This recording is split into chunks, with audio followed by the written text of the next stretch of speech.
Hello everyone. Now let's see a simple chapter. Tax invoice, credit and debit notes.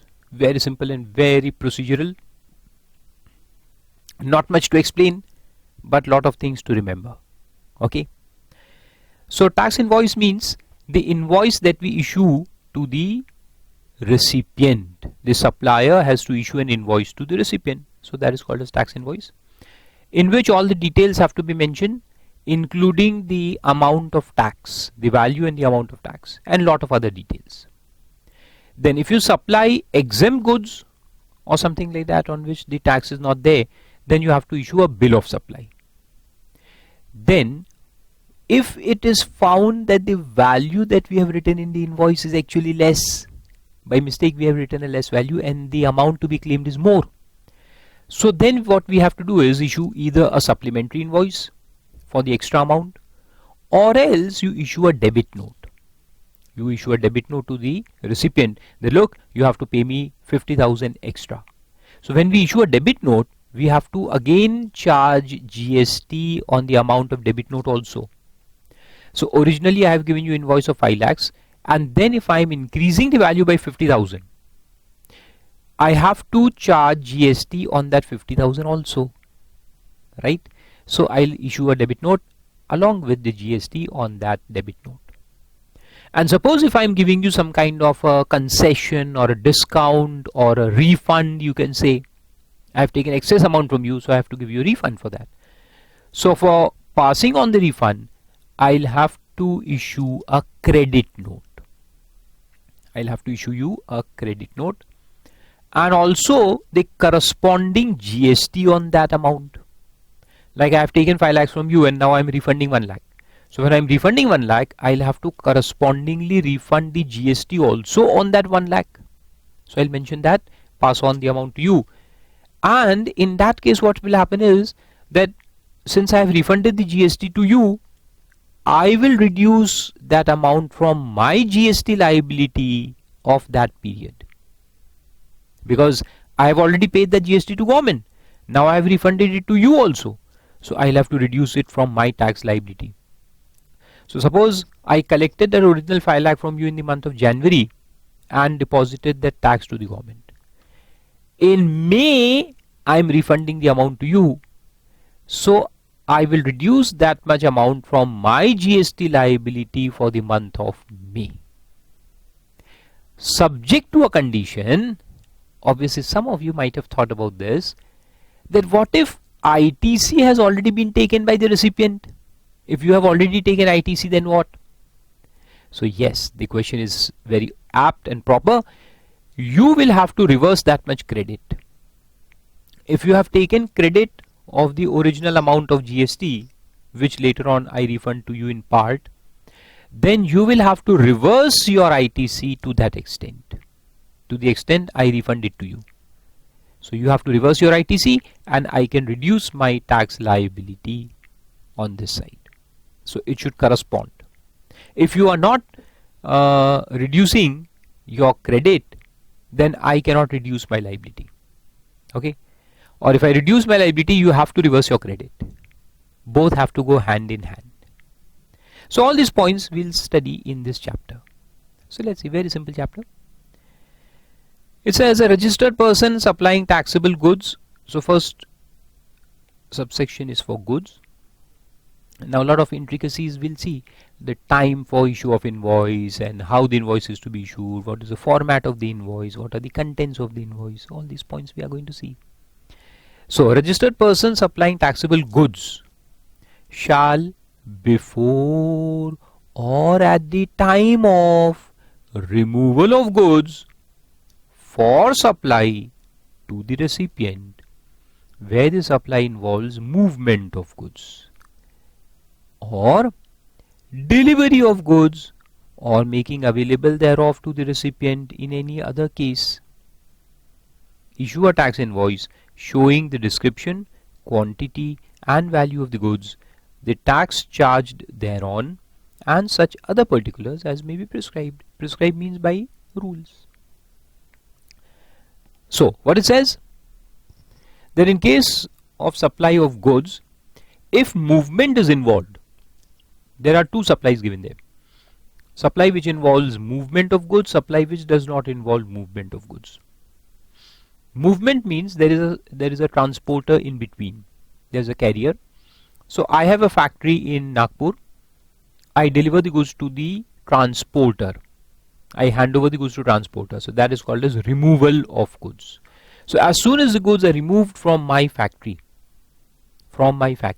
okay, that is called as removal. Removal for supply. Removal for supply to the recipient.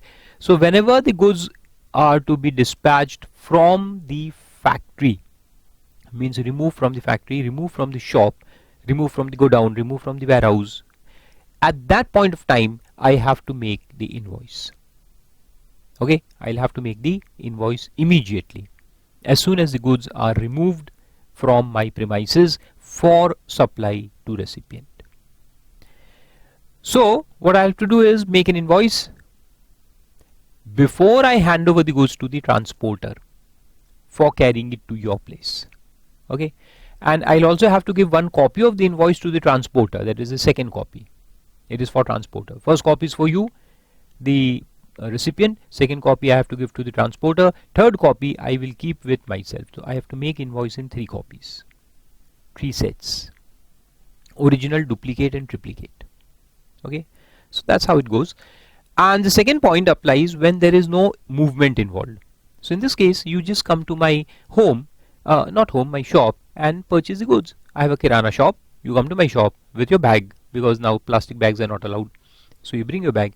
I give you 1 kg of sugar, 1 kg of salt, 1 kg of this, 1 kg of that, and this and that, and a lot of things. So I'm what? I'm Big Bazaar. So you come to my shop and you purchase the goods. So I have to make invoice at the time of delivery. I deliver the goods to you, so before delivery I'll make invoice. Simple. So removal where movement is involved, delivery where movement is not involved. Simple. Understood? So the time for issue of invoice is before or at the time of, not later than that. So it can be before removal or at the time of removal. It can be before delivery or at the time of delivery. Very simple. Example is also very simple. Ritu Manufacturers, Delhi, supplies goods to Prakhar Electronics, Haryana. The goods were removed from its factory in Delhi on 23rd September. So invoice has to be made on or before 23rd of September. Then, provided that the government may, on recommendation of the council by notification, specify categories of goods or supplies in respect of which a tax invoice shall be issued within such time and in such manner as may be prescribed. So government has the power to postpone the issue of invoice. Okay, they have the power. Proviso gives the power to the government on recommendation of the council to postpone the issue of invoice in certain cases. Okay, very good. And that has been done. So in this case what happens is that if there is a postponement, then these separate procedure is to be followed. The procedure is that when the goods are removed from the factory or when they are delivered, you will issue a delivery challan. So rule 55 governs this postponement thing. So first you have to issue a delivery challan and the goods will be delivered, and then later on you can give the invoice. So let's see what rule says. Rule 55 says, specifies the cases where at the time of removal goods may be removed on delivery challan. An invoice may be issued after delivery. So first when you remove, you can just give a delivery challan, and then after the goods are delivered to the recipient, we can issue the invoice. These are provided in the following table. So what are these cases? Let's see. Number 1, supply of liquid gas where the quantity at the time of removal from the place of business of the supplier is not known. So this is what liquefied gas, liquefied like LPG is the liquefied petroleum gas. So I have filled the liquid gas in a container and I am going to deliver it to you. But I don't know the quantity. Why? I actually know the quantity, but that is not the quantity for which you are going to pay me. You are going to pay me for the quantity which ultimately you receive. And since there is a long gap between the removal from my factory and the receipt by you, there will be evaporation. There will be evaporation. So suppose I am removing 50, whatever it may be, whatever content, 50 kgs you can say, 50 liters. How do you measure liquefied gas? I don't know, but whatever the measurement may be, suppose it is 50, but you ultimately receive 49 only, because whatever that one is kg or liter gets evaporated in between. So the ultimate billing will depend upon how much reaches you. So I will bill 49 and you will pay me for 49 only. So the problem is that when I am removing it from my factory, can I make an invoice? No, I cannot make, because I don't know the quantity that will be delivered to you finally. So I'll have to wait. I'll have to wait till the goods reach you and the quantity is finalized, and then I can make the invoice, right? So therefore it is given here that no problem. Just issue a delivery challan at the time of removal. And when the goods will reach the recipient, then we can make the invoice and give it to you. Simple. So that is the first one. Number 2, transportation of goods for job work. Because in case of job work, the goods are going to come back. So we don't have to issue an invoice. We can just give a delivery challan. By using delivery challan, the goods can reach the job worker, and after the job work is done, he can send it back to us. Then transportation of goods for reasons other than by way of supply. If there is any transportation which is not supply, it is not supply, but the goods are moving, then also delivery challan is required. Or such other supplies as may be notified by the board. Open clause. So in all these cases, what you have to do is, let's see, delivery challan is to be issued, which is serially numbered,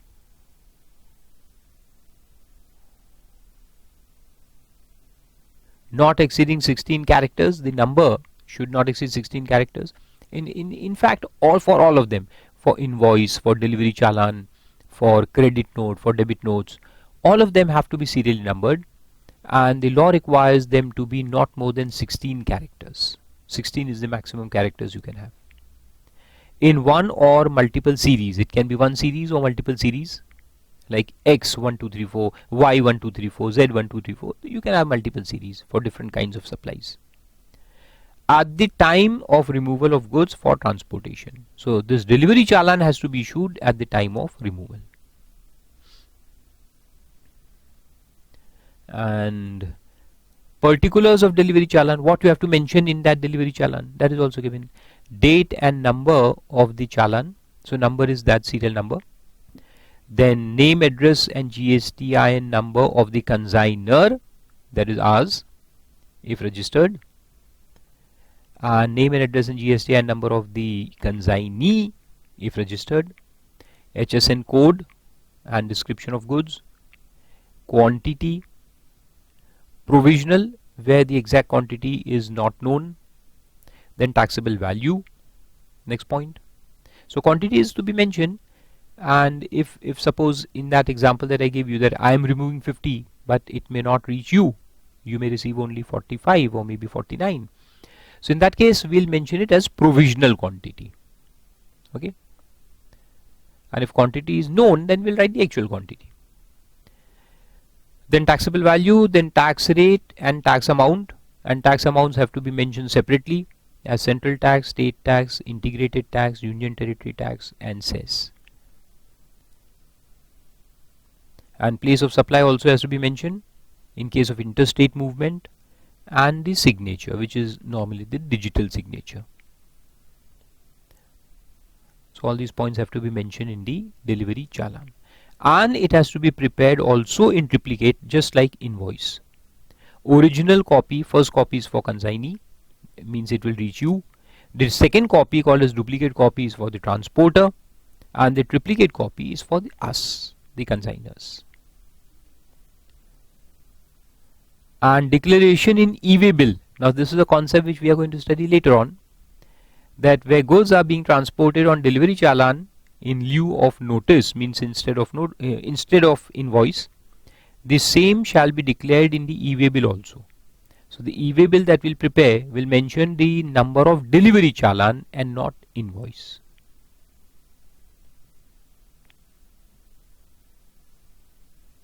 And tax invoice is to be issued after delivery of goods. So first you give the delivery challan, and then when the goods are delivered and you are in a position to make a final invoice, you have to make it. So that is given.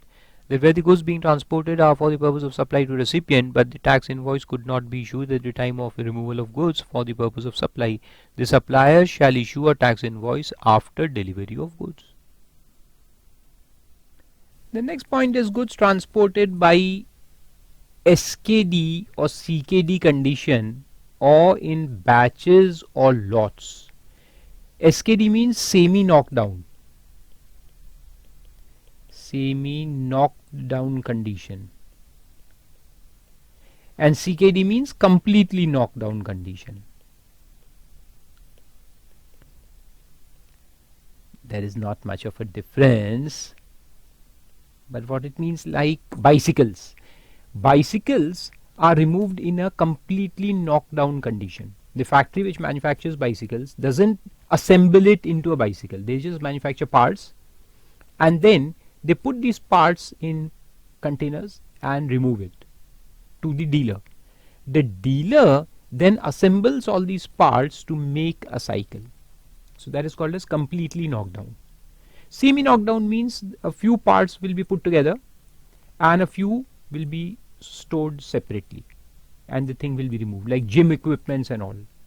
A few equipments are put together, few parts are combined, and few parts are then assembled separately. They will sell it to you. You bring it to your home and you just follow a process, a simple process which is on paper, and assemble different components, and that's done. Even vacuum cleaner. Vacuum cleaner comes in a semi knockdown condition. The main machinery is in a box and then all the other equipments are stored separately. So that is called as SKD. Or it can be in batches or lots. Batches means the complete goods is transported in batches, batch 1, batch 2, batch 3, or also called as lots. Lot 1, lot 2, and so on and so forth. So what are the law applicable here? Let's see. Where the goods are being transported in a semi knockdown or completely knockdown condition or in batches or lots, the supplier shall issue the complete invoice. So he'll make one invoice complete before dispatch of the first consignment. So invoice will be made in full before dispatch of the first consignment. The supplier shall issue a delivery challan for each of the subsequent consignments giving reference of the invoice.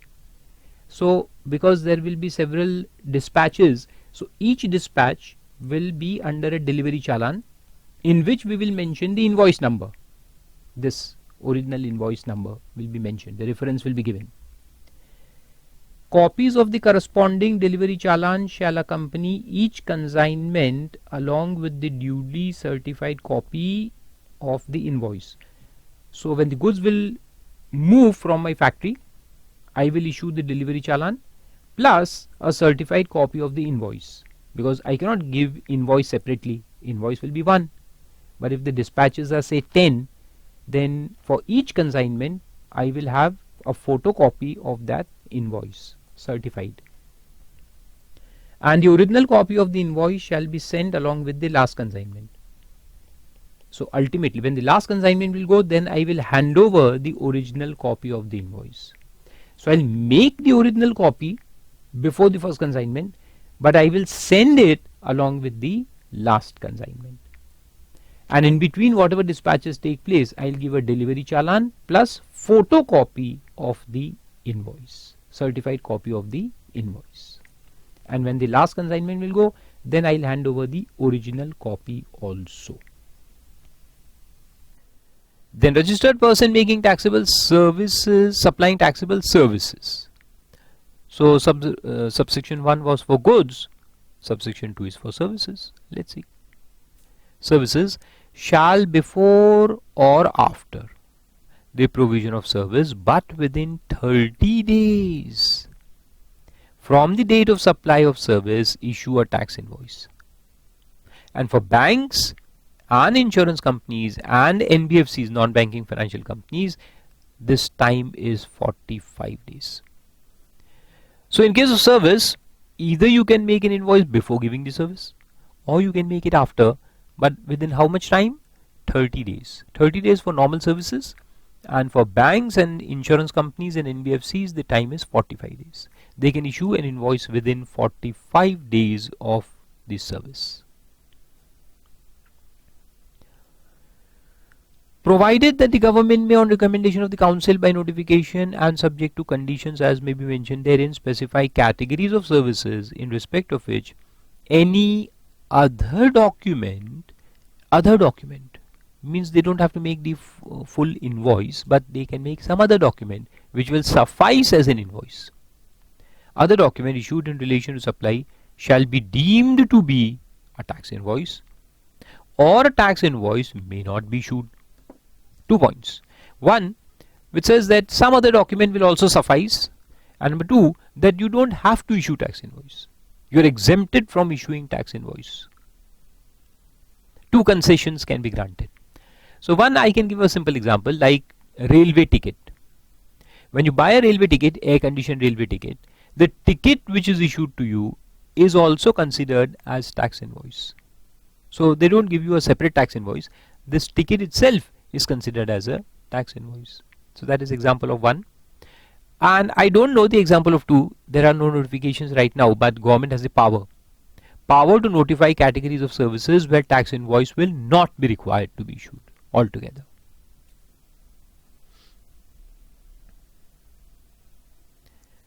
And let's see, these concessions are given here. Following suppliers may issue a tax invoice, but they are also permitted to issue any other document in lieu of tax invoice. They can issue other documents also.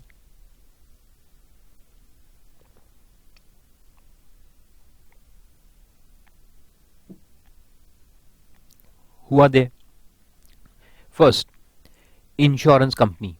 Insurer means the insurance company. Banking company, financial institutions and NBFCs. They can issue any document. Now that document can be called anything.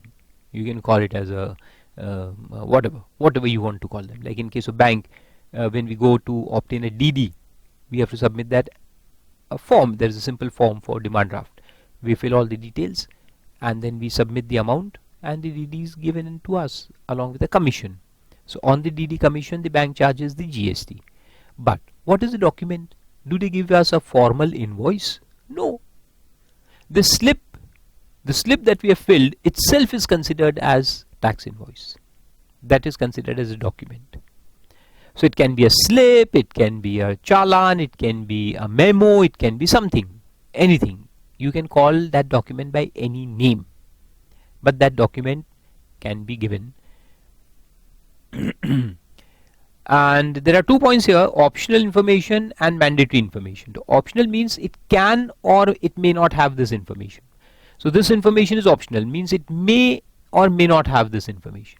But this is mandatory information. This has to be there in that document. Whatever the document is, it must contain these informations. And this information may be there, may not be there. Like for example, serial number may be there, may not be there. Because these slips which are available, anyone, you go to the counter of a bank and you get those slips, you just fill in the slips and you submit it and you get the demand draft. Are these slips serially numbered?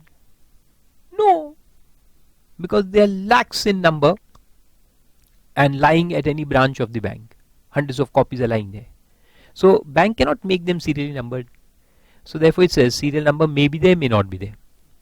Address of the recipient may be there, may not be there. Because say for example you are going to pay the admission fee to Chartered Accountants Institute. So you go to a bank and you get a demand draft. You pay cash and you get a demand draft. Now you may give your name or you may not give your name. Does it matter? No. So address and in fact even if you give the name, but what about the address? What about the address? You may not give the address. And how will the bank even verify your address, whether it's correct or not? So therefore address of the recipient is not a mandatory information. It may be there, it may not be there. But other information as prescribed for tax invoice under Rule 46 have to be there. All the other informations have to be there. And such document may be issued or made available physically or electronically. It can be a physical document, it can be electronic document. Now what all things you have to mention in invoice that we haven't yet seen, that we'll see below later on. Then second is GTA, Goods Transport Agency, supplying services in relation to transportation of goods by road in a goods carriage. So for them, they can issue that consignment note. The document for them is the consignment note. And what consignment note will contain? It has to contain some additional information apart from the normal invoice information. And they are gross weight of the consignment. What is the weight of the consignment? Name of the consignor and the consignee. Registration number of goods carriage MH312469, in which the goods are transported, the registration number, the state and all that registration number. Details of goods transported, details of place of origin and destination, means where the goods are moving from and where they are moving. GST and number of the person liable for paying tax. Liable for paying tax means under reverse charge, because reverse charge applies here. You all know in case of GTA reverse charge applies. So who is going to pay tax on this ultimately? The consignor or the consignee? Who is paying tax? So you mentioned that. One who pays you. You are the goods transport agency. So if the consignor is going to pay you the freight, then he is going to pay the reverse charge. And if consignee is going to pay the freight, then he will pay the reverse charge tax. So that you mention. And other information as prescribed in the tax invoice under Rule 46. The normal information which are there, they are all required to be mentioned. Then supplier of passenger transport service. Passenger transport service, like a car hiring company. So they can also issue some document by whatever name called, and serial number and address may be there, may not be there. But other information has to be there. And the tax invoice shall include a ticket. So here the ticket that they issue can be called as this other document by whatever name called. And then let's see, these are the information which have to be contained in the invoice, the contents of the invoice. Just go through it once, and if you don't remember anything, then what you do is carry one of the invoice. You purchase so many goods on a daily basis, na? Take any one invoice in your pocket in the exam hall. And if the question comes, what are the contents of tax invoice, you just take it out and just keep it on table. If invigilator comes and asks you, what are you doing? Are you cheating? You say, no, I'm not knowing anything what has come in the paper. I'm just sitting here passing my time 3 hours. And yesterday I went to a shop to purchase some goods, so I'm just looking at the invoice, whether he has made a correct invoice or not. Don't do this, huh? And don't even tell anyone that I am telling you to do this. Okay. So you can keep that invoice on the table and then see what is there in that invoice and write down your answer. So on the top of the invoice there will be name, address and GST and number of the supplier. There will be a big name of the supplier, right? And his name, address and GST and number. Then consecutive serial number not exceeding 16 characters. There will be serial number of the invoice, which I just told you some time back. It will be always maximum 16 characters. In one or multiple series, the suppliers can have different series of invoices. containing alphabets, numerals or special characters like hyphen or dash and slash. You can have slashes, you can have dashes or hyphens, and any combination thereof, unique for a financial year. Means every financial year you have to restart the series. Then date of its issue,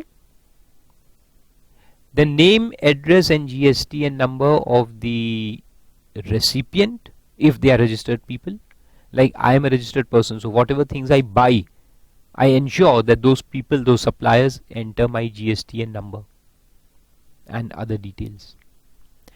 The name, address and name and address of the recipient and the address of delivery along with the name of the state and its code if such recipient is unregistered, and where the value of the taxable supply is 50,000 rupees or more. Underline this point, very important point. Question may come in the exam. An application based question will come on this point. That if the recipient is a registered person, do I have to mention his GST number? Yes.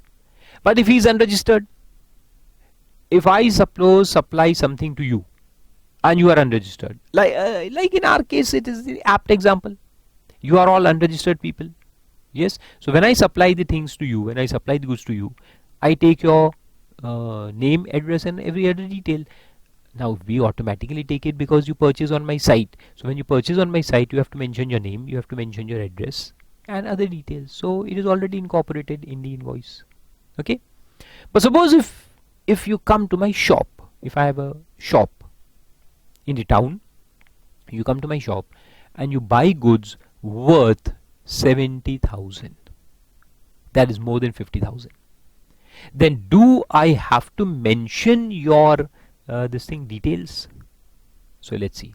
So what it says now here, point number EF, these two are important points. Let's learn them carefully. E says name, address of the recipient, right, and address of delivery. Where am I delivering the goods? So name, address and point of delivery along with the name of the state and its code if such a recipient is unregistered, and where the value of the taxable supply is 50,000 rupees or more. So if the goods supplied, like I am selling a laptop to you, so laptop's value is 70,000, then I'll have to mention your name, your address and the state also, the state code and the point of delivery. Where am I delivering the goods to you? At my shop or at your place or wherever it may be. Then F says name and address of recipient again and address of delivery along with the name of the state and its code if such recipient is unregistered, and where the value of taxable supplies is less than 50,000 rupees and the recipient requests that such details be recorded in the tax invoice. So what is E? E says that if it is more than 50,000, I mean 50,000 or more, then you have to mention the name, address and delivery. But if it is less than 50,000, if you go to a pan thela and buy a pan, can you insist him to give you an invoice? Yes. If you request, then even if the value is say 30 rupees only, he has to give you a tax invoice along with name, address and recipient of the recipient and delivery. But there will be an exception, I will tell you later on. I will tell you, since the value is very less, if you eat a pan of 30 rupees, he may not give you an invoice for that particular pan. But in that case, he has to issue a daily invoice. Like whatever pans he sells during the day, he can make one tax invoice at the end of the day. This will study, so forget it for the time being.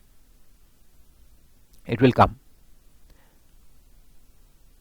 Then harmonized system of nomenclature code, HSN code for goods or service, description of goods or service, what is being sold, quantity in case of goods and unit or unique quantity code thereof, then total value of supply of goods or service or both, and taxable value of the supply of goods or service, or both, taking into account discount or abatement.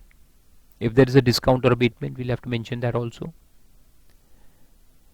And rate of tax is to be mentioned. If central and state is applicable or union territory, you mention them, 9%, 6%, or IG. Then amount of tax charged in respect of taxable goods or service, and the amount of tax is also to be mentioned separately, central separately, state separately, IG separately, union territory separately. All these taxes will be mentioned separately in the invoice. Then place of supply, very important point, place of supply is to be mentioned along with the name of the state in the case of supply in the course of interstate trade or commerce. And so if it is local, then you don't mention you just mention the place of supply as maybe Nagpur. But if it is another state, if it is interstate, then I have to mention the state name also. That's simple. Then address of delivery, where the same is different from the place of supply. If the place of supply is Nagpur but the delivery is in Mumbai, I have to mention that separately. Then where the tax is payable on reverse charge, if it is payable on reverse charge, I have to mention in the invoice that tax is to be paid by the recipient on reverse charge. And finally, the signature or digital signature of the supplier or his authorized representative.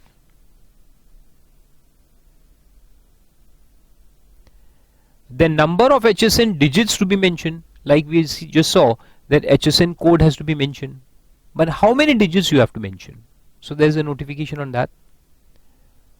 So it says that board may, firstly the rule says that the board may, on recommendation of the council, specify the number of digits of HSN code of goods. This is not foods, this is goods. Spelling mistake. Goods and service that a class of registered person shall be required to mention. How many number of digits he is required to mention for such period as may be specified. And the class of registered persons that would not be required to mention HSN code.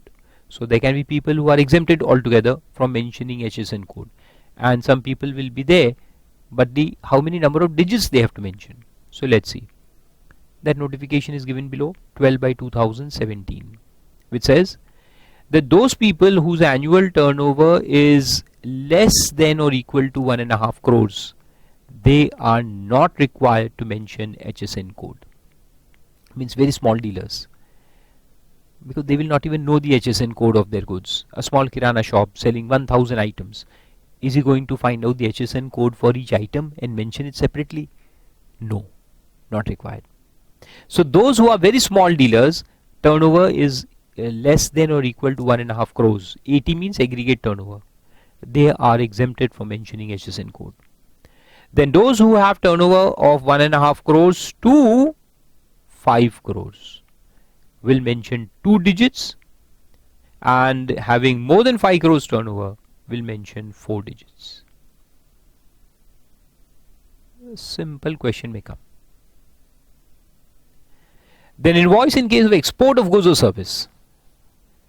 So it says in case of export of goods or service, the invoice shall carry an endorsement. There will be written on top of it, supply meant for export, or supply to SEZ unit or developer for authorized operations on payment of integrated tax, or supply meant for export, supply to SEZ on so and so under bond or letter of undertaking without payment of integrated tax, as the case may be. So if you are paying tax, then you will mention supply meant for export on payment of tax. If it is under bond, you will mention supply for export under bond or letter of undertaking. And similarly, supply to SEZ with payment of tax, or supply to SEZ under bond or letter of undertaking. This we had studied earlier, right? You remember. And particulars of an export invoice are same as tax invoice.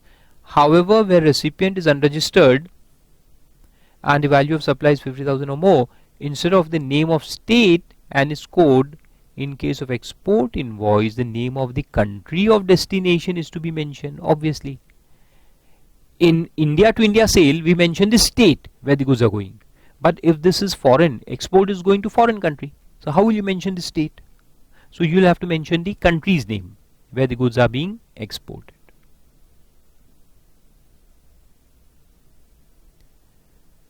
Then comes manner of issuing invoice.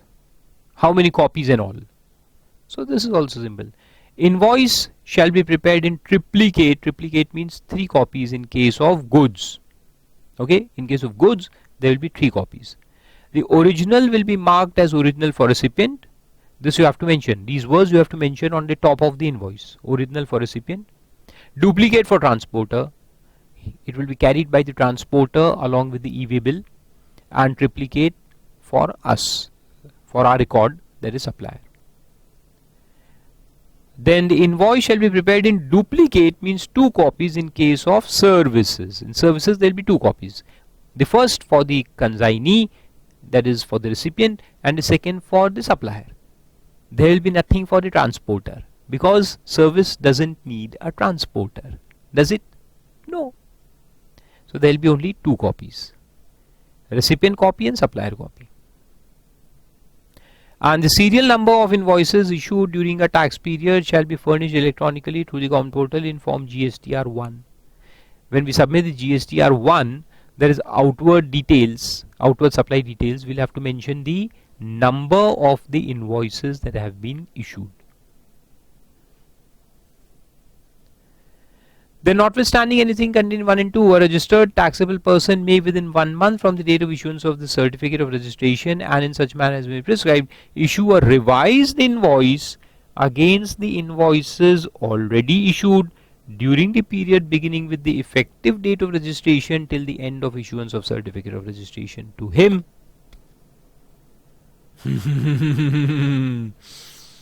Now you'll say the sir is running at the speed of rocket. Okay, and we did not understand anything.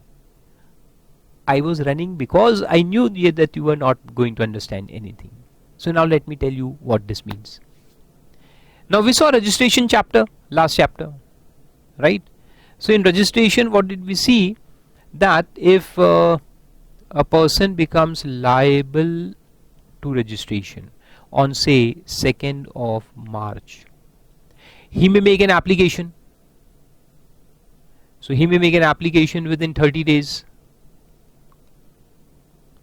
So application for registration is made on say 1st of April and the certificate is granted, registration granted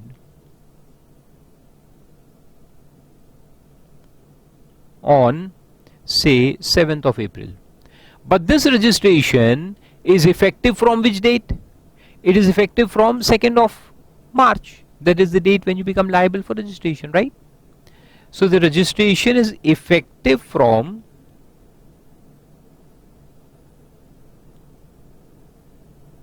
(2nd of March). But registration is given on 7th April. So when will you start issuing tax invoices? When you are registered. So can you issue a tax invoice before 7th April? No. You cannot issue. You can issue tax invoice on or after the date of registration, that is from 7th April. So from this day onwards we'll issue tax invoices as prescribed under this act. But what about these invoices? Whatever supplies were made from year to year, we have issued old invoices.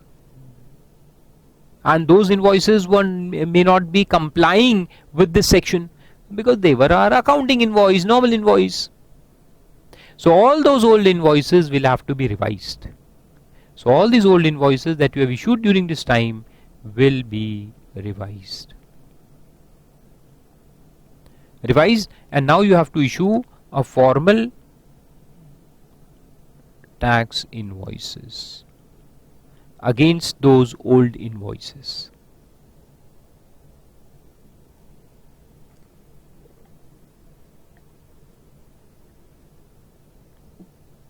Understood? Simple point.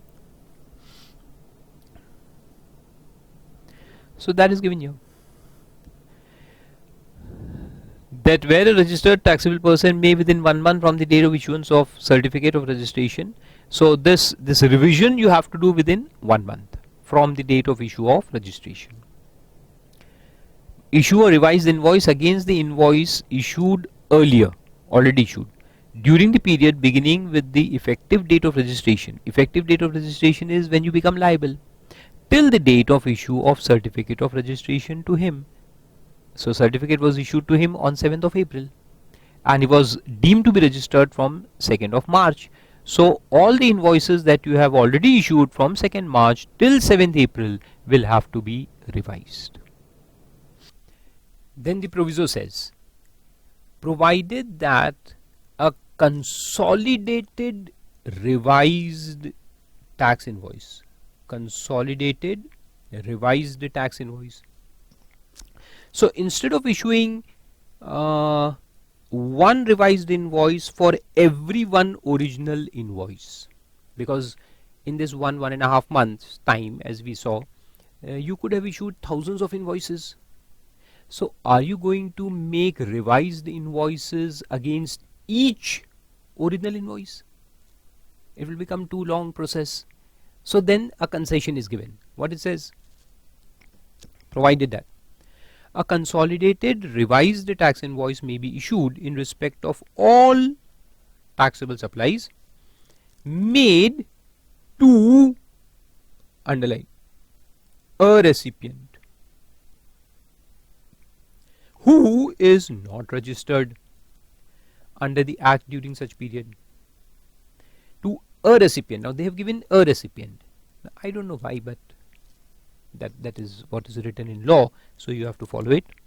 To a recipient who is not registered. So that means that, for example, if I have during this period, that is as per this example that we saw, that if the liability arises on 2nd of March, registration happens on 7th of April, then you have to issue revised invoices for this period. Now suppose in this period I have issued several invoices. In that there was one recipient, Mr. Rakesh. So I have given 17 invoices to Mr. Rakesh, who is unregistered. Okay, he is unregistered person, and during this period I have given him 17 invoices. So now what I can do is I can make one single consolidated revised invoice covering these 17 invoices. One revised invoice is sufficient. But then if you look at it practically, thousands of people come to my shop and purchase goods. Now since I was not registered, do I know their names? Probably not. Do I know their addresses? Do I know their details? Probably not. It may be or it may not be possible, because earlier when I was not registered I was making just normal invoices, but now I have to make invoice in accordance with the act, which is the revised invoice. So if I have not captured the details, the full details of the recipients, how will I make a revised invoice? That's the first practical problem. Number two, they say that you make consolidated invoice for each recipient, but if I don't have their names, how will I make one revised invoice? How will I know that the recipients are same in several invoices if I have not maintained their names, their details? So that's a big problem, but law is law. So you have to remember this point, that if, and then there is another recipient, Miss who? Zoya, and we have given her 20 invoices and she is also unregistered. So then again I can make one consolidated revised invoice and give it to her. But remember, if you have made sales to registered people, like there is Miss Killa, I don't know what that name means, but Miss Killa is there, and she is a registered person, and I have given her 21 invoices during this period. Then I'll have to make 21 revised invoices, one against one. So as far as sale to registered people is concerned, you have to give a 1-to-1 revised invoice, because these people are entitled for ITC. They can take ITC, right? Input tax credit. And if they are going to take input tax credit, then invoices have to be proper. So against each of the original invoice, I'll have to issue each revised invoice mentioning the tax, the CGST, SGST or IGST as the case may be, because these people are going to take ITC. So then there is no consolidation. Okay. So this is one angle, one proviso. I hope you have understood. So important points are that as per the law, you have to issue to each recipient separately. So consolidation cannot be several recipients put together. No, it cannot be like that. It can be for one recipient separately, and that too if they are not registered. So that's one point. Then second proviso says, provided further that in the case of interstate supplies, now comes interstate supplies, where the value of supply does not exceed 2.5 lakh rupees, where the value of supply does not exceed 2.5 lakh rupees, a consolidated revised invoice may be issued separately in respect of all the recipients. Look the difference. Here it is all the recipients. In the first proviso it was a recipient. Here it is all recipients located in a state who are not registered under the Act. Okay. So in case of interstate supplies, so let me give another example for this. So the supplier is in the state of Maharashtra. Okay. Supplier is in the state of Maharashtra, and he makes supplies, 36 supplies to Andhra Pradesh, to different people, but all of them are unregistered. Then what I can do is, I can make one consolidated invoice for these 36 invoices. So there were 36 supplies during this period. I can make one consolidated invoice. One consolidated revised invoice covering all the 36, provided the value was less than 2,50,000. Now 2,50,000 is consolidated 2,50,000 or each 2,50,000?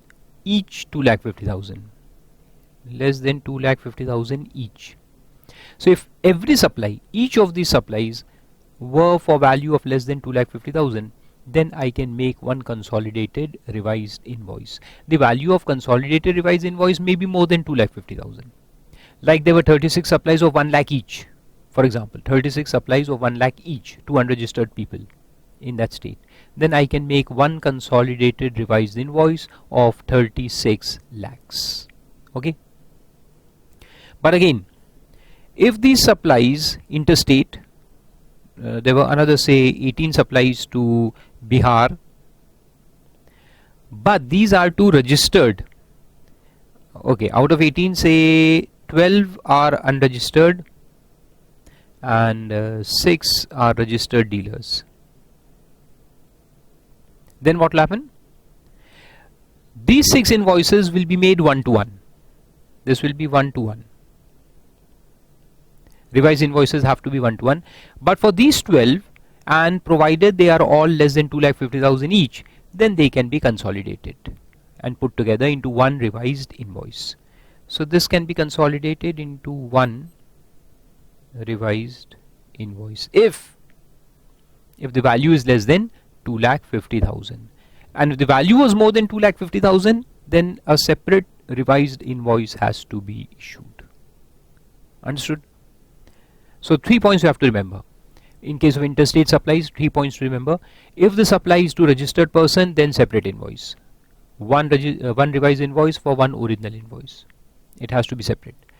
If this applies to unregistered people, then if the value was less than 250, you can consolidate. If the value was more than 250, you have to issue separate revised invoice. And say for example, out of 12, if 10 are having value of less than 250, then I can make one consolidated revised invoice covering those 10, and 2 supplies were above 250. I'll have to issue separate revised invoice for those 2 supplies. Understood? Very simple points. Great. So these are all technical points. These may come in the exam and you have to remember exactly like this. Okay, then an example is given there. Sarabhai Private Limited commenced business of supply of goods on 1st April in Delhi. Its turnover exceeded 20 lakh on 3rd of September. Thus it became liable on 3rd September. It applied for registration on 29 September, that is within 30 days. So if you apply within 30 days, then what happens? Your registration is retrospective. Registration is granted on 5th of October. Though registration is granted on 5th October, it will be effective from the day when you become liable. So it will be deemed to have been granted with effect from 3rd September. So from 3rd September to 5th October, you will have to issue revised invoices. Okay. So that is simple part. I hope you have understood the concept of revised invoice. Very good. Then moving ahead, second point. A registered person may not issue a tax invoice. May not issue means if you want to issue, you can issue. If you don't want, you may not issue. If the value of goods or service or both supplied is less than 200 rupees. Remember that pan example I gave? So if the pan is of 35 rupees, the pan wala will not give me an invoice separately. Now he may issue or he may not issue. Subject to following conditions. The recipient is unregistered and the recipient does not require such invoice. So if the recipient is unregistered, or even if registered, say Farooq Haque is registered, but will I go and ask Pantela wala an invoice? Will I tell him my GST number? Will put my GST number, give me an invoice? Of course not. So then it is deemed to be unregistered. Okay, practically speaking. Don't ask theory questions. Practically speaking, you go to Pantela and eat so many pans. Do you tell him that you are a registered dealer and that he should give you a tax invoice? No. But yes, if you want a tax invoice, ask for it and you can give him your GST number. He'll put your GST number and give you an invoice, and then you can go and claim the credit. But of course, all of you know that food items are not entitled for ITC, right? We have studied ITC chapter. So therefore, we don't give our numbers to Pantela wala and Pani Puri stall and this and that, right? So that's the concept. Now on a serious note, it can be anything. It can be anything. You can go and buy a pen, a pencil, stationery items and this and that, small things. And if the values are less than 200 and the recipients are unregistered, they don't want credit, so they are unregistered, and you don't even ask for an invoice, then he may not give you an invoice. But in this case, what will happen? Will he not issue invoice at all? No. What he has to do, see, is given below. That instead means he will not give you invoice to each particular recipient, but instead such registered person shall issue a consolidated tax invoice for such supplies at the close of each day in respect of all such supplies. So if he makes a sale of say 20 lakh rupees in a day, but one sale, each sale was less than 200 rupees. So he sells small things, 10 rupee things and 5 rupee and 8 rupee and 200, anything which is less than 200 rupees. So each supply is less than 200. But consolidated, he has made a turnover of say 5 lakh, 10 lakh, whatever. Then he will issue one consolidated invoice at the end of the day. Okay. Then such small taxpayers like small retailers doing a large number of say small transactions for up to a value of 200 per transaction to unregistered customers need not issue invoice for each transaction. They can issue one consolidated invoice at the end of each day for all transactions done during that day. Simple. However, they should also issue an invoice when the customer demands. Yes, if the customer demands, then he has to give them an invoice.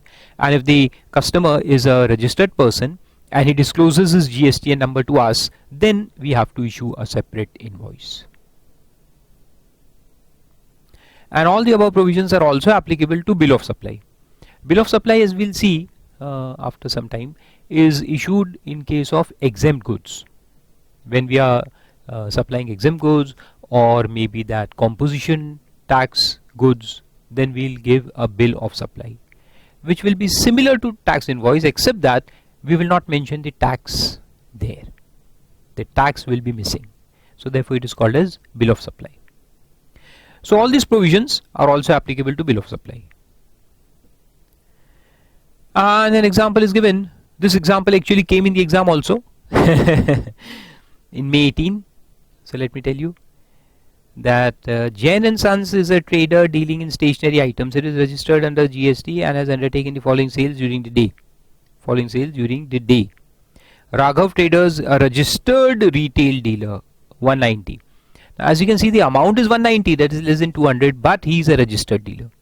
So if he is a registered dealer and Raghav has disclosed his GST IN to Jain and Sons, then a separate invoice, SI, separate invoice has to be given. Next, Dhruv Enterprises, an unregistered trader, 358. Though he is unregistered, but the amount is more than 200. So again, separate invoice. SI means separate invoice has to be given. Gaurav, a painter, unregistered, 500. He is also unregistered, but the amount is 500, means exceeding 200, separate invoice. Oberoi Orphanage, an unregistered entity, 188. Yeah. The amount is less than 200 and he's unregistered person also. So we'll not give him a separate invoice. And Aradhya, a student, unregistered, 158. So this is also less than 200. No separate invoice, unregistered person. Now if these are the only ones, let me check. Yeah. So what we can do is that we will not give separate invoice for these two items, but we will issue a consolidated invoice at the end of the day for these two supplies. Simple. Understood? So that is given there, explained there in the solution. And it is also given that none of the recipients require a tax invoice. None of them ask for a tax invoice. And Raghav Traders is a composition dealer. Let me check. Raghav is a composition dealer. Who is Raghav? The first one. He is a composition dealer. So if he is a composition dealer, then can I include him in a consolidated invoice? No. Whether he is a composition dealer or a normal dealer, he is a registered person. So if he is a registered person, I have to give him a separate invoice. Okay. So that point was given to confuse you.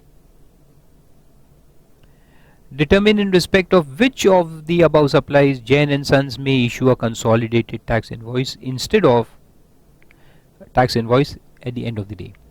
Instead of each tax invoice. So instead of each, can he issue consolidated, and if yes, for which one? So only the last two. So that is explained here.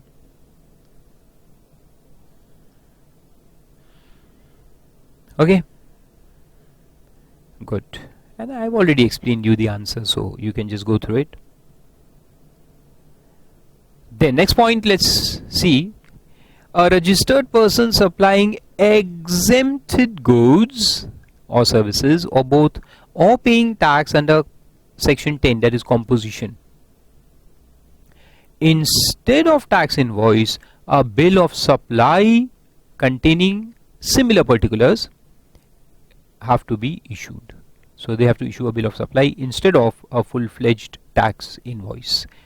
In which case, if you are supplying exempted goods or service or both, or you are a composition dealer under section 10. Provided that the registered person may not issue a bill of supply, again the same provision, may not issue a bill of supply if the value does not exceed 200, that is, it is less than 200, subject to similar conditions as invoice. Means you have to make one consolidated bill of supply at the end of the day. Okay. Then particulars of bill of supply is also similar to invoice, except that the rate of tax and the amount of tax will be missing. Other things remain the same. So name, address, GST and number of the supplier, then consecutive serial number not exceeding 16 characters. It can contain alphabets, numerals and hyphen and slash, and it will be unique for a financial year. Then date of issue, then address, name and GST number or UIN number of the recipient, HSN code. HSN code will again be the same, 2, 4 or 0. Then description of goods and service of both, value of supply and signature or digital signature. So what is missing here? The missing part is the rate of tax and the amount of tax, because it is for exempt goods. And similarly, the note is given that any tax invoice or other similar document issued under any other act for the time in force in respect of any non-taxable supply shall be treated as bill of supply for the purposes of this act. So what this says, that if you are already issuing some kind of an invoice, some document under some other law, then that will be deemed to be bill of supply. So you don't have to make a separate bill of supply. That bill or invoice or whatever you have issued according to your accounting norms will be accepted as bill of supply. And an example is also given. Patel & Sons is a manufacturer of goods who has opted for composition levy. It will issue bill of supply to the buyers of goods and not tax invoice, as it does not collect any tax from the buyers, but amount at the rate specified under section 10. Simple.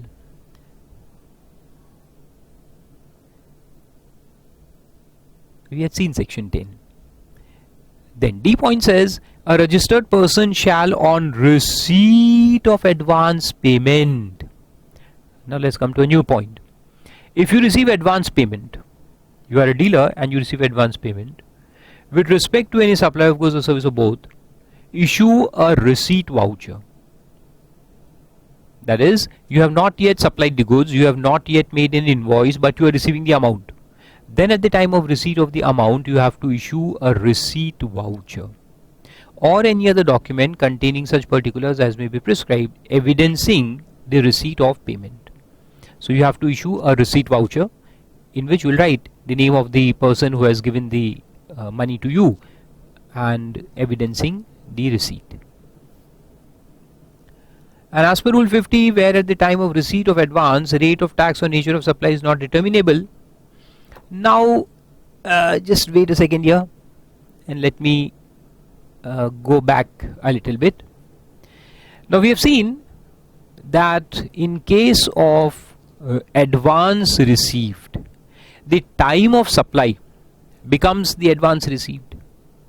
Not in case of goods. In case of goods there is an exception. For the time being there is no notification. We had seen that if the advance is received, you are not taxable. You are taxable when the invoice will be issued after supply. But in case of services and even in case of goods, if you are a composition dealer, if you are paying tax under composition scheme, then advance or the invoice that you receive later on, whichever is earlier, becomes the time of supply, right? So let us discuss this. So the concept which we are going to discuss here in Rule 50 is applicable when you are liable to pay GST on advance. Okay, so I'll write there. If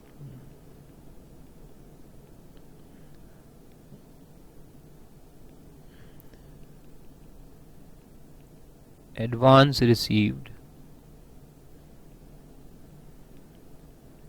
is considered as time of supply. Okay, if advance received is considered as time of supply. So for the normal dealers of goods who pay tax under normal scheme, advance right now at this point of time is not considered as time of supply. They are exempted. Okay, we had seen that notification. But for composition dealers, yes, advance received is considered as time of supply. And for services, for service sector, advance received is considered as time of supply. Okay, so when advance is considered as time of supply, your liability arises at the time of receipt of advance. So the point is that what rate will I apply? What rate of tax should I apply? That is the question. So we'll see the answer to that question. Okay, now you understand what we are going to see? We are going to see what rate to apply.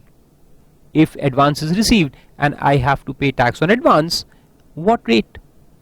So it says that where at the time of receipt of advance, rate of tax is not determinable. Is not determinable. Now how this will happen? This will happen in a case where the exact nature of goods or service is not identified. You give me 20,000 in advance. Sir, you keep 20,000. I say, but what are you taking? So you say, you keep that advance. I'll see what I would take. I'll come after 1 week and then I'll decide what to take. So I say that, okay, I'll keep the advance. But now, do I know the rate of tax today? No, because you haven't decided the goods. You haven't decided the service that you want to take. If you take this goods, the rate is different. If you take this good, the rate is different. I've got so many goods to sell. And you have not yet decided which goods you want to purchase. You have given me the advance. That's fine. But the goods are not decided. The service is not decided. So I don't know the rate. So then the law says that you apply the rate of 18%. You apply the rate of 18%. Okay. And second, the nature of supply is not determinable. The nature of supply means whether it is intra or inter.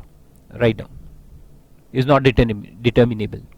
Nature of supply is not determinable, whether it is going to be intra or it is going to be inter. So you have given me advance, but are you going to come to my place and take delivery, or am I going to bring the goods to your place and give delivery? Nothing is certain. So whether it is going to be intrastate or interstate is not certain.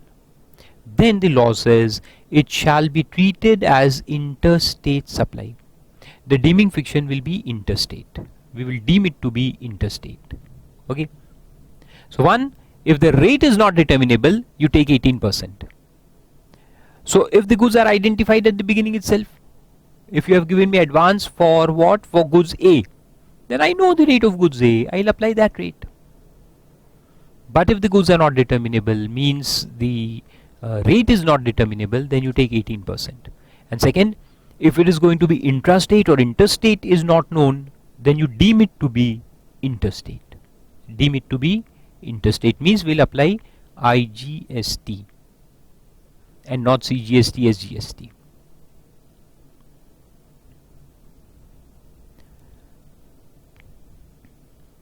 Then moving ahead, where on receipt of advance payment with respect to any supply of goods or service or both, the registered person issues a receipt voucher.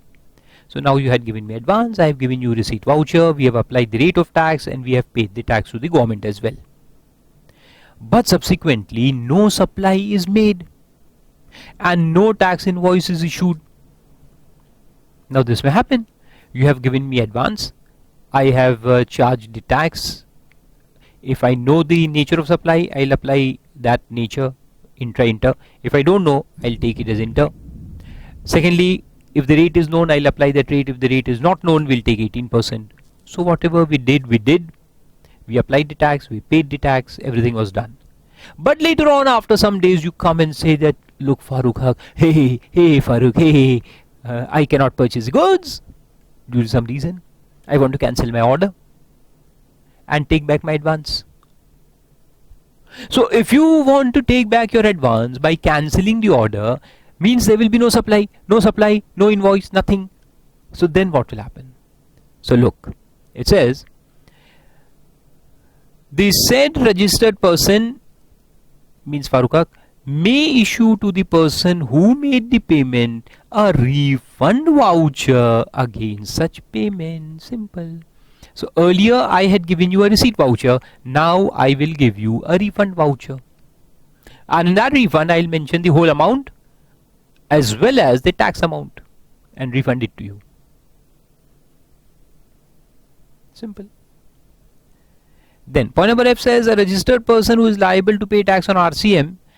Achha, one point which is missing here, let me explain that also. Once I give you refund voucher, what happens?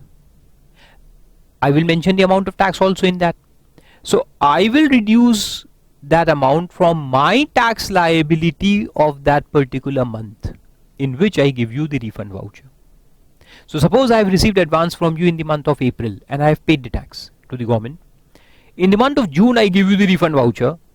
Then from June month's liability I will reduce this tax. The tax that I have already paid in April, I will reduce it in the month of June. And what will you do? You will not take the ITC of this amount. You had given me advance and I have given you the invoice, original invoice. I mean to say the receipt voucher. The receipt voucher mentions the tax amount also. Will you take credit of that? No, you will not take credit. You will not take credit because actually you haven't received the goods or the service, because that is being cancelled. The order is cancelled. So therefore you should not take ITC. You will not take ITC and I will reduce my liability. Okay. Then moving ahead, point number F. A registered person who is liable to pay tax on RCM under subsection 3 or 4 of section 9. 3 means the prescribed RCM. 9.4 means 9.3 means the prescribed goods and services, where we had seen the long list of services under RCM. And 9.4 means when you receive goods from unregistered person. You are registered, the recipient is registered, supplier is unregistered, then the recipient is automatically liable to pay tax. That is 9.4. Shall issue an invoice. The recipient will issue an invoice in respect of the goods or services of both received by him from the supplier who is not registered on the date of receipt of goods or service or both. So if the supplier is not registered and the recipient is registered, supplier is not registered, recipient is registered, the recipient will have to issue the invoice. Okay. So let me explain this point to you, point number F, because there will be two different scenarios. Under section 9.3 there can be two scenarios.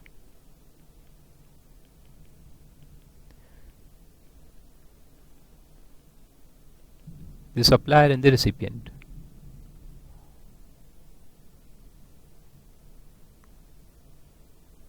Okay. Now the spelling of the recipient is wrong. This INE always trouble, right? Anyways, now supplier under 9.3 may be registered and recipient may also be registered. Okay. And he is liable to pay tax and reverse charge. Or the supplier may be unregistered and the recipient may be registered. There can be two scenarios: register, register, unregister, register. So in which case the recipient has to issue the invoice? In the second case, he will have to issue invoice in this case. When he receives the amount from supplier who is unregistered, so then he will have to issue an invoice. Okay. And under 9.4 there can be only one scenario, and that is unregistered to registered, because 9.4 applies only in that case when the supplier is unregistered, right? So therefore there is no differentiation. It will be only one scenario, unregistered to registered, and in this case the recipient has to issue the invoice. So in 9.4 case, recipient will always have to issue the invoice, but in 9.3 case, recipient will be required to issue invoice only in this case when the supplier is unregistered. Okay. Simple. Then point number G says a registered person who is liable to pay tax on under RCM under subsection 3 or 4 of 9 shall issue a payment voucher at the time of making payment to supplier. So they also have to issue a payment voucher. Now payment voucher will be issued in all cases. Invoice will be issued only in these two cases, but payment voucher will be PV has to be issued in all cases when they make payment. So the recipient is going to make payment to the supplier. So when they make payment, they will have to give a payment voucher. Simple. And therefore it is explained below that thus a recipient liable to pay tax under 9(3) has to issue invoice only when the supplies have been received from an unregistered supplier. And it is important to note here that intrastate supplies of goods and or services received by a registered person from an unregistered supplier are exempt from tax provided the aggregate value of such supplies received from all or any unregistered supplier is up to 5,000 in a day. Now this we had seen earlier, that if it is 5,000 or less, then it is not taxable. So 9(4), basically the exemption is from 9(4). That if the value of supply is less than 5,000 a day, then you are not liable to pay tax. So this reverse charge of 9(4) applies only when the value of supply received is more than 5,000 in a day from unregistered suppliers. And further, where the aggregate value of supplies covered under 9(4) exceeds 5,000 in a day from any or all of the unregistered suppliers, the registered person may issue a consolidated invoice. So again we can issue a consolidated invoice. So for example, I purchase so many goods during the day, 50 rupees, 100 rupees, 200 rupees, 500 rupees, 700 rupees, all chiller, lot of purchases. Okay, fine. Now do I have to issue one single invoice? Yes. If the aggregate value exceeds 5,000 in a day, I can make one consolidated invoice. Instead of 1111 invoice, I'll make one consolidated invoice. And this provision also applies to bill of supply. That's fine. And besides, a registered person who is liable to pay tax under reverse charge under 9(3) or 9(4) shall issue a payment voucher at the time of making payment to the supplier. This we have already seen. They have to make a payment voucher. And particulars of payment voucher is also given. What all things you have to mention in the payment voucher? Name, address, GST and number of supplier if registered. Then consecutive serial number not exceeding 16 characters, alphabets and numerals and special symbols. Date of issue, name, address and GST and number of the recipient means us. Description of goods and service, amount paid, rate of tax, amount of tax separately mentioned, place of supply along with the name of state and its code in case it is interstate, and signature or digital signature. So contents are almost the same for all documents.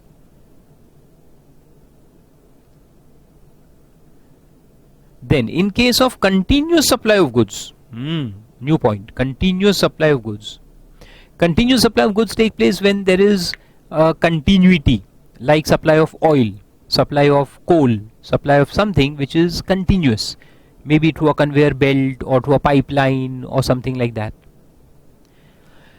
Where successive statements of accounts or successive payments are involved. Successive statement of accounts means that every say end of the day or maybe end of the week, I'll measure the whole goods which have been supplied, and then I'll make a statement that this week we have supplied you 20,000 tons, this week we have supplied you 10,000 tons, this week we have supplied you 5,000 tons.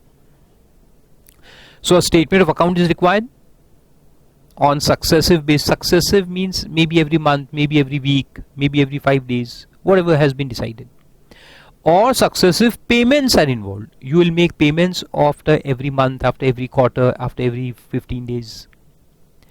The invoice shall be issued before or at the time each such statement is issued, or as the case may be, payment is received.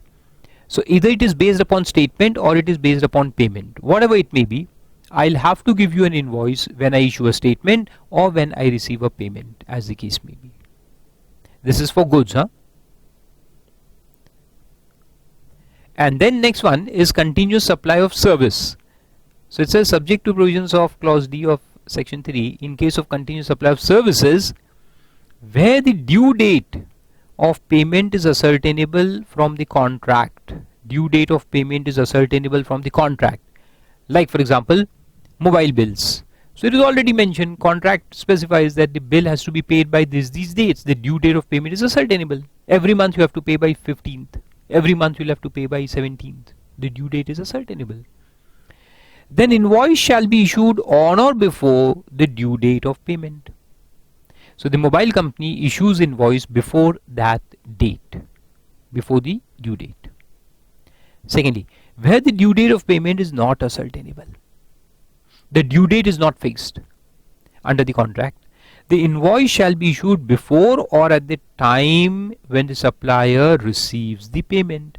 So if there is no due date, then whenever I'll go and make payment to the supplier, he will have to give me the invoice. So invoice will be given at the time of receipt of payment or before that.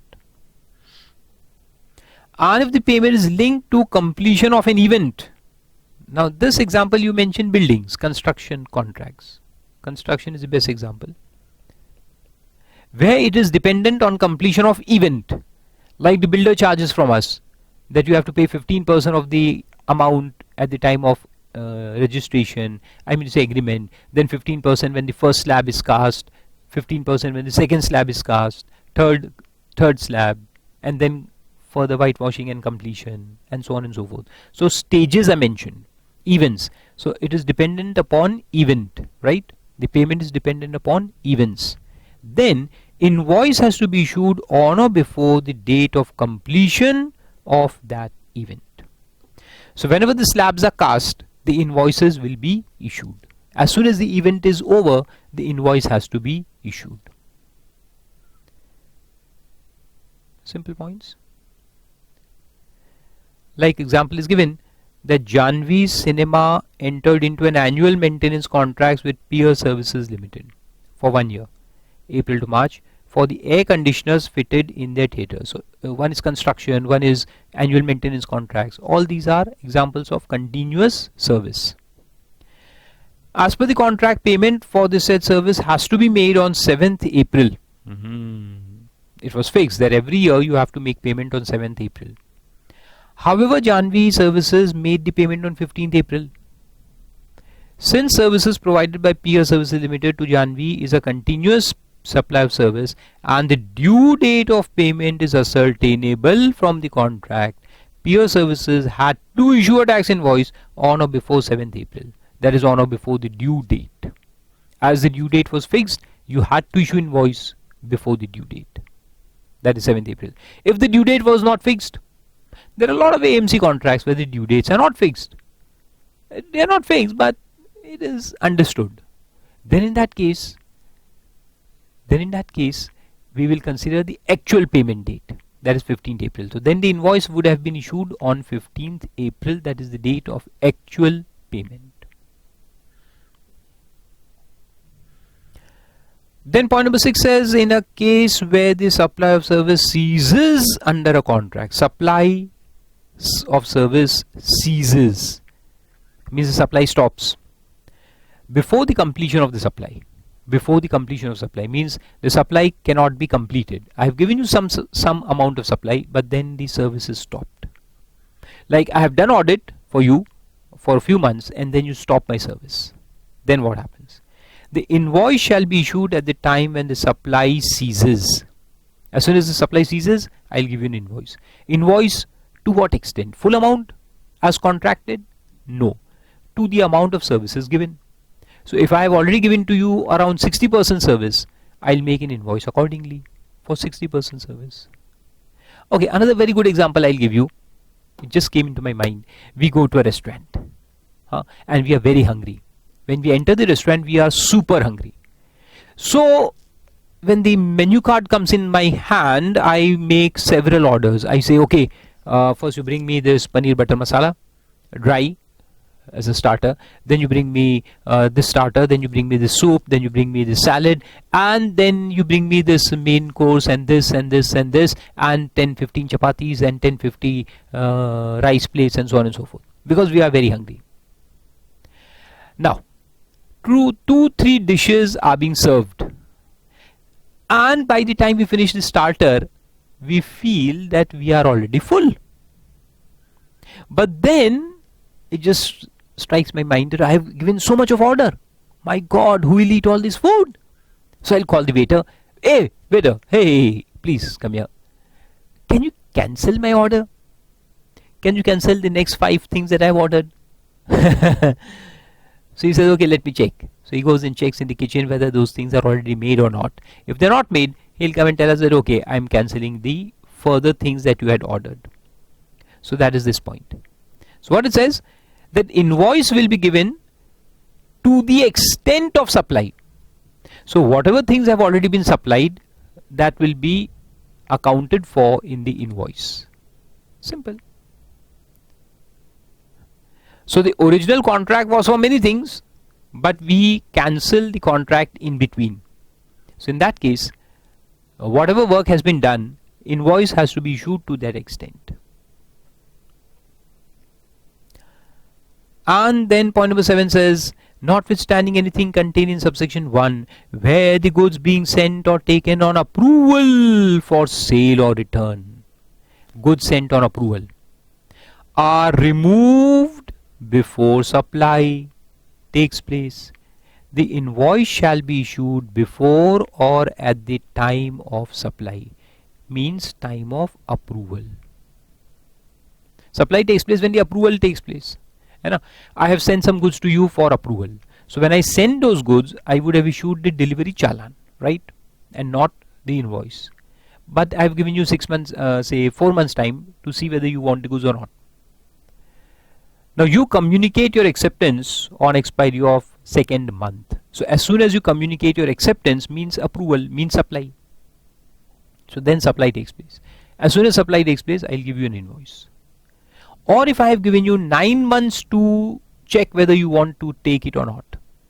So in that case, if the goods going out of my factory remain with you for 6 months, I will have to issue an invoice on the expiry of 6 months. So it is the actual approval given by the customer, given by the recipient, or 6 months from the date of removal, whichever is earlier. Means the maximum time that I can give you for approval is 6 months indirectly. If you approve before that, then as soon as you approve, I'll give you an invoice. If you don't approve, then it is deemed to be approved after expiry of 6 months. So after expiry of 6 months, I have to make an invoice anyways. So law allows goods sent on approval for a period of 6 months. And the explanation says, the expression tax invoice shall include any revised invoice issued by the supplier in respect of supply made earlier. So tax invoice includes a revised invoice. Means revised invoice will also be considered as tax invoice. Simple. Then now the concept is given there. Tax invoice by input service distributors. Now this concept we had seen earlier in ITC. Input service distributor makes his invoice and gives to his units for passing on the credit, right? He passes on the ITC. So he is not giving a tax invoice, means he is not liable to pay tax. He just passes on the credit. So therefore it is given there that an input service distributor invoice, or as the case may be, input service distributor credit note issued by the input service distributor shall contain the following details: name, address, consecutive serial number, date of issue, name, address and GST number of the recipient to whom the credit is distributed, amount of credit distributed, and signature or digital signature. That's it. There will be no rate of tax and there will be no amount of tax. It will just be distribution of credit. And provided that where the input service distributor is an office of a banking company or a financial institution, including NBFC, a tax invoice shall include any document in lieu thereof, by whatever name called, whether or not serially numbered, but containing the information mentioned above. So it may not be serial numbered, but it will contain the other information. Then subsection 1a says that a registered person having same PAN and state code as input service distributor, same PAN and same state, may issue an invoice, or as the case may be a credit or debit note, to transfer the credit of common input services to the input service distributor. Now before we move ahead, what this means? Did you get any inclination? No? Let's see. Common input services, underline this. So what happens is that this is the state of Maharashtra.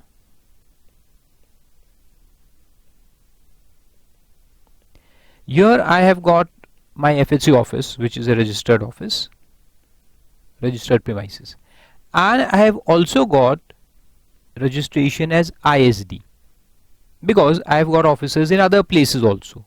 I have got FHC Delhi also, and there is FHC Hyderabad also, and so on and so forth. Okay.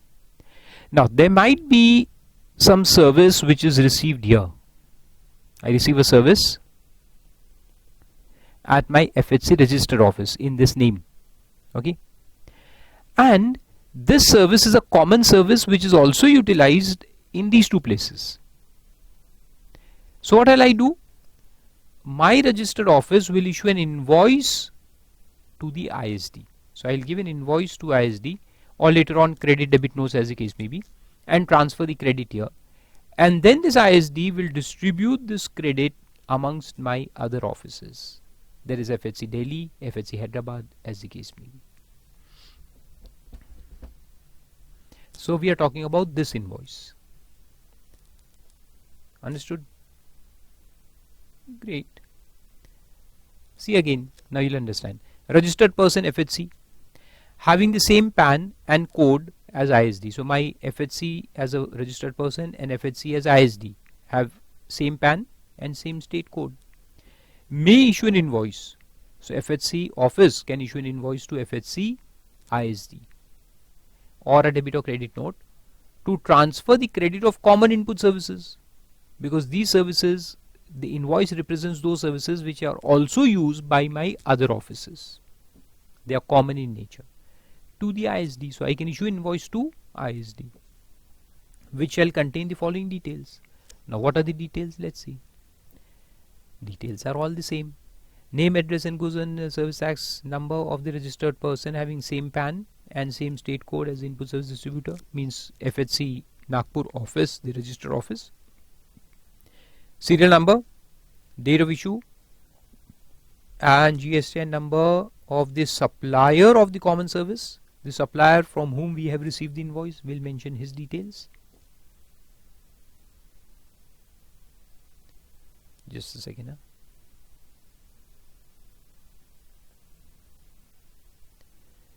Then name, address and GST number of the input service distributor. So there will be three names. My name, FHC Nagpur office, then the person who has supplied service to us, and the ISD's number. So three people's mention will be there. Then taxable value, rate and amount of credit to be transferred, and signature and digital signature. And the taxable value in the invoice under A shall be same as the value of common services. Obviously, the value will remain the same of the common services. Then it says 55A that person in charge of the conveyance shall carry a copy of the tax invoice or the bill of supply, as the case may be.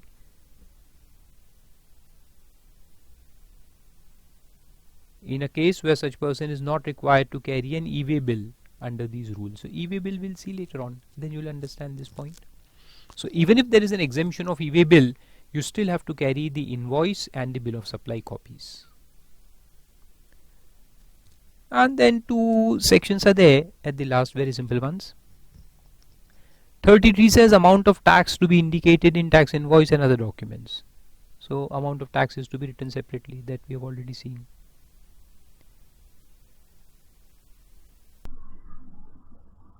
Then coming to section 34, the last section, that is credit and debit notes. Now why credit and debit notes are required? If there is a difference in the amount that you have billed and the amount that is actually chargeable, right?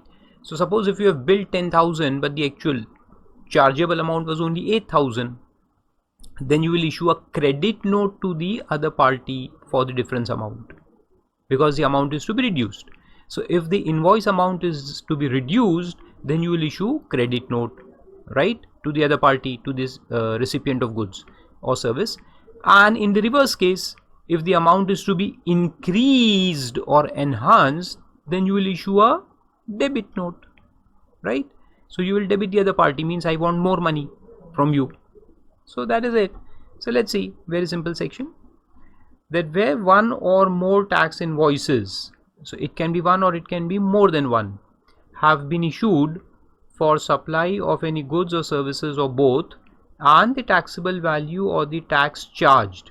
So two things can differ, the taxable value itself or the tax charged.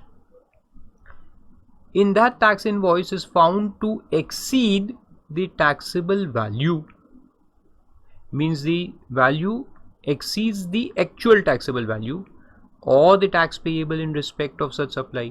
Tax is to be compared with tax, value is to be compared with value. Or where the goods supplied are returned by the recipient, if he is returning the goods back to you, or the goods or services of both supplied are found to be deficient. The registered person who has supplied such goods or services of both may issue to the recipient one or more credit notes. So it can be one or it can be more than one credit notes for supplies made in a financial year containing such particulars as may be prescribed. So what you do, you issue a credit note. Credit note means you are returning the money, as good as returning the money to the recipient, right? So for that we'll issue a credit note. And subsection 2 says that a registered person who issues a credit note in relation to supply of goods or service of both shall declare the details of such credit note in the return for the month during which such credit note has been issued. Okay, in the return of that month in which the credit note is issued, but not later than September following the end of the financial year in which such supply was made, or the date of furnishing of the relevant annual return, that is December end, whichever is earlier. So before you file your September return or the annual return, whichever is earlier. And the tax liability shall be adjusted in such manner as may be prescribed. That is fine. Adjustment means you have to, since the credit note is issued, so the tax will reduce, right? In credit note what happens, the tax will come down, will reduce. So what you do is that you adjust this tax in that month in which you are adjusting, in which you are issuing the credit note. So whatever tax was payable for that month, you will reduce that by this tax which has come down. Provided that no reduction in output tax liability of the supplier shall be permitted if the incidence of tax and interest on such supply has been passed on to any other person. Interesting. If the incidence has passed on, means if we have already recovered that amount from the customer, from the buyer, then we cannot reduce this tax from our liability. Or if we want to reduce, we have to first refund that amount to the customer. If we show that we have refunded the extra tax to the customer, then yes, then we can adjust it, otherwise not. Because once the incidence is passed on, the principle of unjust enrichment applies. Otherwise what happens, that you have recovered the money from the recipient also, and you will set off against the government liability also. So you are doubly benefited. That should not happen, right? So you'll have to prove that you have not passed on the incidence to the recipient. How will you prove that? By showing that we have refunded the amount to the recipient. Like for example, if I have collected 1000 rupees from the recipient originally, and now the liability stands at 800 only. So what we have to show, that we have refunded 200 rupees to the recipient. And if we show that we have refunded 200 to recipient, then yes, then we will be entitled to set off that 200 against our output tax liability. Then the reverse is the debit note. Very simple. Where one or more tax invoices have been issued for supply of any goods or services or both, and the taxable value again or the tax charged in that tax invoice is found to be less than the taxable value or the tax payable in respect of such supply. Means the amount that we have charged, the value of the tax is less as compared to what we should have charged. Then the registered person who has supplied such goods or service or both shall issue to the recipient one or more debit notes for supplies made in a financial year containing such particulars as may be prescribed. So all the details are there, and the details are almost similar to the invoice, except that here you have to also mention the original invoice number. Debit note or credit note must mention the original invoice number for which it is issued. And you can issue more than one also in a financial year. And the registered person who issues a debit note in relation to supply of goods or services or both shall declare the details of the debit note in the return for the month during which the debit note has been issued, and the tax liability shall be adjusted in such manner as may be prescribed. So here adjustment means added. So here the tax liability will increase. Okay.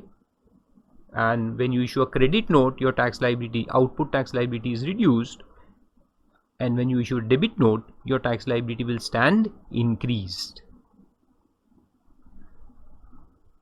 And for the purpose of this act, explanation says the debit note shall include a supplementary invoice. Supplementary invoice means an additional invoice which is issued apart from the original invoice. So debit note will include a supplementary invoice also. So some people may call it as a supplementary invoice, but for the purpose of the act it will be a debit note only. Right, so this is a simple chapter.